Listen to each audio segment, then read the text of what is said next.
नमस्कार, मैं संध्या सिंह हमारे चैनल डिवाइन अमृत कथा में आपका स्वागत करती हूँ। जय माँ शेरावाली। अब आइए सुनते हैं दुर्गा सप्तशती का 5वां अध्याय।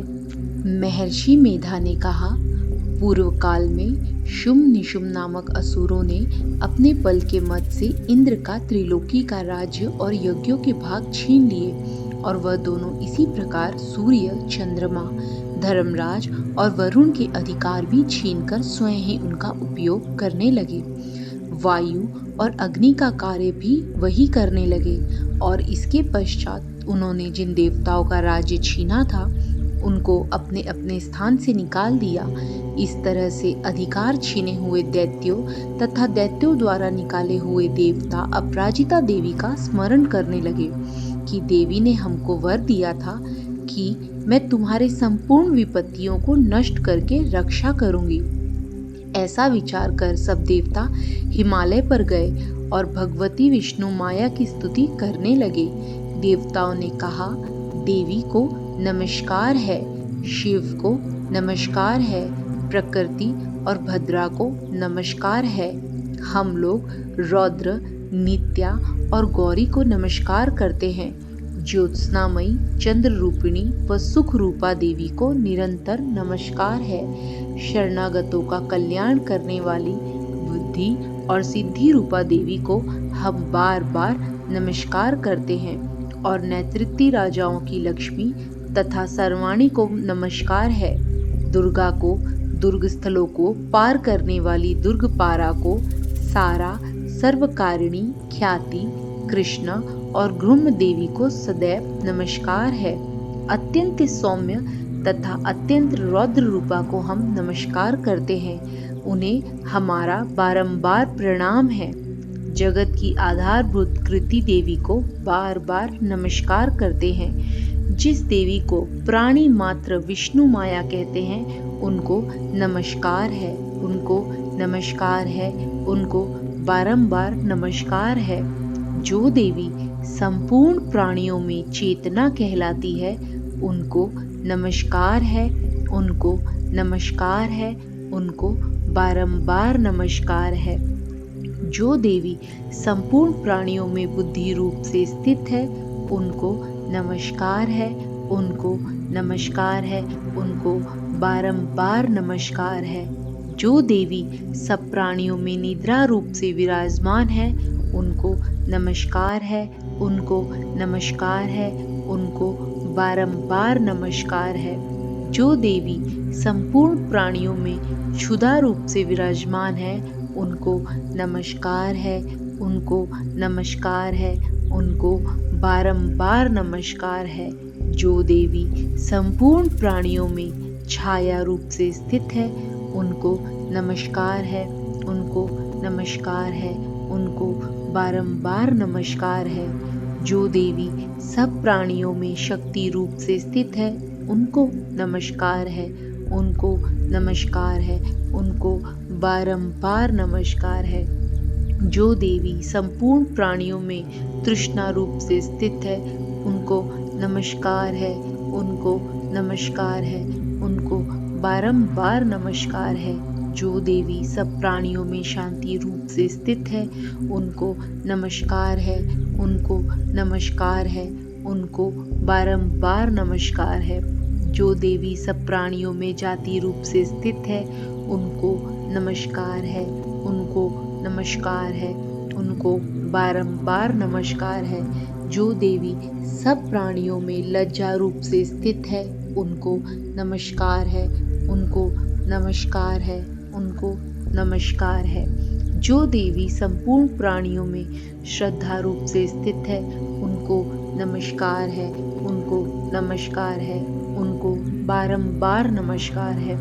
जो देवी संपूर्ण प्राणियों में कांति रूप से स्थित है, जो देवी सब प्राणियों में लक्ष्मी रूप से स्थित है उनको नमस्कार है, उनको नमस्कार है, उनको बारंबार नमस्कार है। जो देवी संपूर्ण प्राणियों में वृत्ति रूप से स्थित है उनको नमस्कार है, उनको नमस्कार है, उनको बारंबार नमस्कार है। जो देवी सब प्राणियों में स्मृति रूप से विराजमान है उनको उनको नमस्कार है, उनको नमस्कार है, उनको बारंबार नमस्कार है। जो देवी सब प्राणियों में दया रूप से स्थित है, वह उनको नमस्कार है, उनको नमस्कार है। जो देवी सब प्राणियों में दृष्टि रूप से स्थित है, उनको नमस्कार है, उनको नमस्कार है, उनको बारंबार नमस्कार है। जो देवी संपूर्ण प्राणियों में मात्र रूप से स्थित है, उनको नमस्कार है, उनको नमस्कार है, उनको बारंबार नमस्कार है। जो देवी संपूर्ण प्राणियों में भ्रांति रूप से स्थित है, उनको नमस्कार है, उनको नमस्कार है, उनको बारंबार नमस्कार है। जो देवी संपूर्ण प्राणियों में नित्य व्याप्त रहती है, उनको नमस्कार है, उनको नमस्कार है, उनको बारंबार नमस्कार है। जो देवी चैतन्य रूप से इस संपूर्ण संसार को व्याप्त करके स्थित है, उनको नमस्कार है, उनको नमस्कार है, उनको बारंबार नमस्कार है। पूर्व काल में देवताओं ने अपने अभीष्ट फल पाने के लिए जिनकी स्तुति की है और देवराज इंद्र ने बहुत दिनों तक जिनका सेवन किया है, वह कल्याण की साधना भूता ईश्वरी हमारा कल्याण और मंगल करे तथा सारी विपत्तियों को नष्ट कर डाले। असुरों के सताए हुए हम संपूर्ण देवता उस परमेश्वरी को इस समय नमस्कार करते हैं तथा जो भक्ति पूर्वक स्मरण किए जाने पर तुरंत ही सब विपत्तियों को नष्ट कर देती है, वह जगदम्बा इस समय भी हमारा मंगल करके हमारी समस्त विपत्तियों को दूर करे।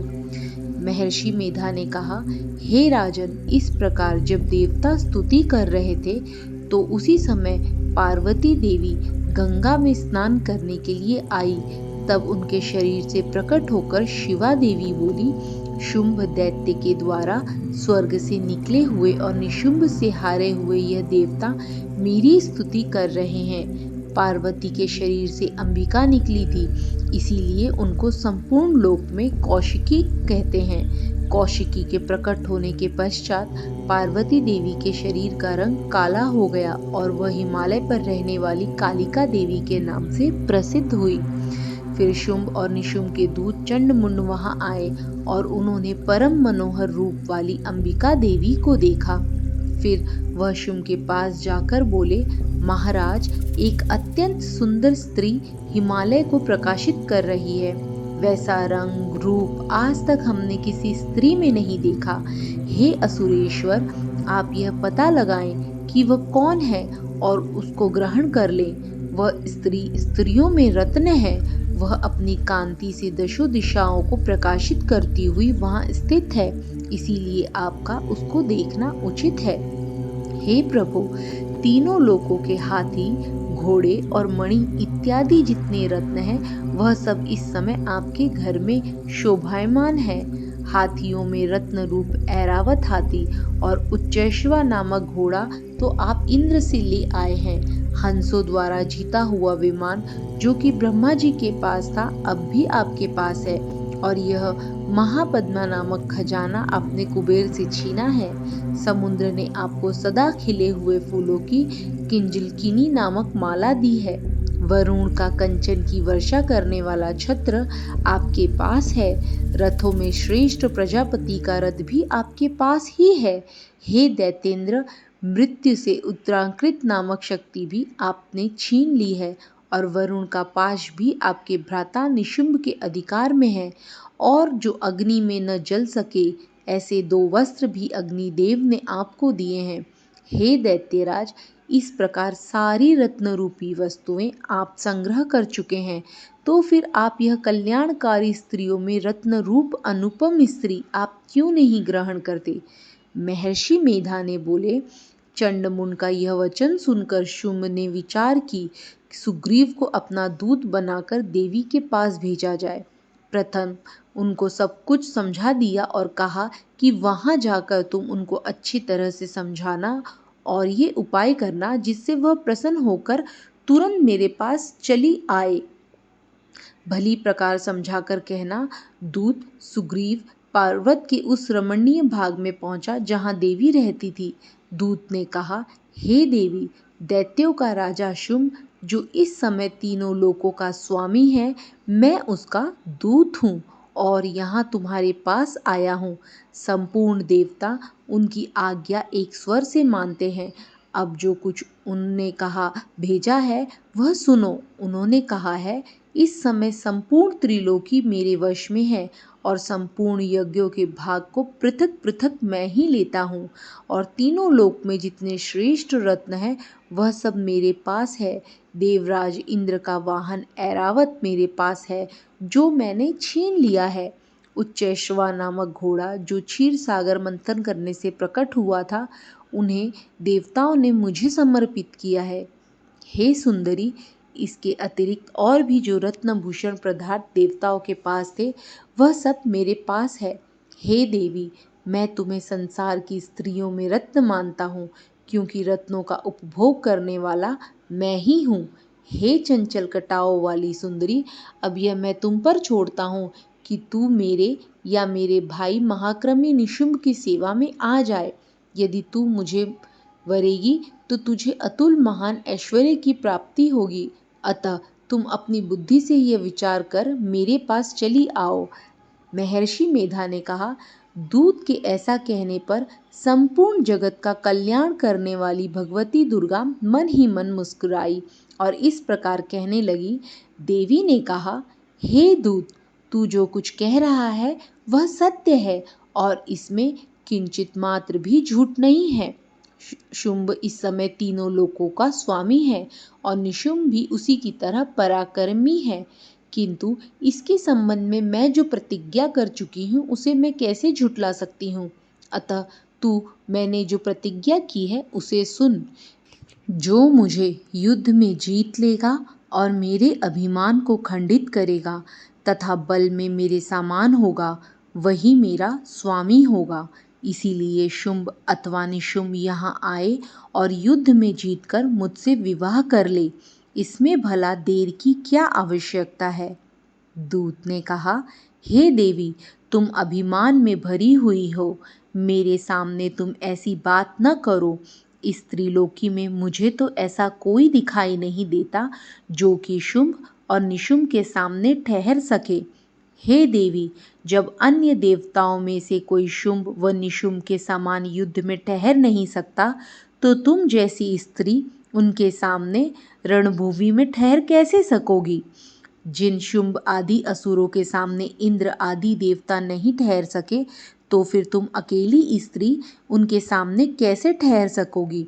अतः तुम मेरा कहना मानकर उनके पास चली जाओ, नहीं तो जब वह तुम्हें केश पकड़कर घसीटते हुए ले जाएंगे तो तुम्हारा गौरव नष्ट हो जाएगा। इसीलिए मेरी बात मान लो। देवी ने कहा, जो कुछ तुमने कहा ठीक है। शुंभ और निशुंभ बड़े बलवान हैं, लेकिन मैं क्या कर सकती हूँ, क्योंकि मैं बिना विचारे प्रतिज्ञा कर चुकी हूँ। इसीलिए तुम जाओ और मैंने जो कुछ भी कहा है वह सब आदर पूर्वक असुरेंद्र से कह दो। इसके पश्चात जो वह उचित समझे।